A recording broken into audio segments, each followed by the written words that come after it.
سب کے سب شاعر کی غزل میں بڑے سلیقے سے سمٹ کر آ جاتے ہیں اور شاعر یہ کہنے پر مجبور ہو جاتا ہے کہ کون ادنا ہے کون اعلیٰ ہے، فیصلہ آج ہونے والا ہے۔ دوستو اب آئیے اسی سلسلے کو آگے بڑھاتے ہیں اور میں گزارش کر رہا ہوں مظہر اترولوی صاحب سے کہ وہ تشریف لائیں اور اپنے کلام کو نوازیں۔ بڑا خوبصورت ماحول بنا ہوا ہے، اسی ماحول کو اور آگے بڑھا دیں۔ یہ آپ کی گڑگڑاہٹ اور تالیاں بتا رہی ہیں کہ مظہر صاحب نے آپ کے دلوں میں مقام پیدا کر چکے ہیں۔ استقبال کیجئے مظہر اترولوی۔ السلام علیکم۔ اندھیرا ہو،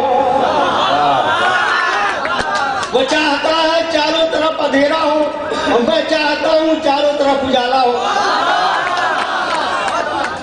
مل جل کر زندگی گزارے ہنس کے سب لوگ، ایک طرف مسجد اور ایک طرف سوالہ ہو۔ کیا کہنے بھائی، غزل کے اشعار سماعت فرمائے۔ شاہ جنائے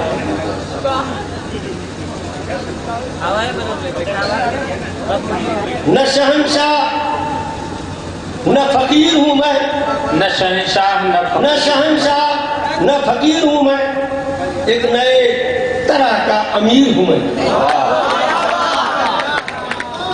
بانٹتا ہوں خزانہ اشاعت، بانٹتا ہوں خزانہ اشاعت کی سخاوت میں بے نظیر ہوں میں۔ کاٹ کر رکھ دوں گا اے ظلمت تجھے، سے سنیے، کاٹ کر رکھ دوں گا اے ظلمت تجھے، ایک نوری آبدار شمشیر ہوں میں۔ اب چھوڑ کر تجھے کہاں جاؤں ہندوستان، اے ہندوستان، اب چھوڑ کر تجھے کہاں جاؤں، تیری زلفوں کا اسیر ہوں میں۔ آخری شعر سنا فرمائے۔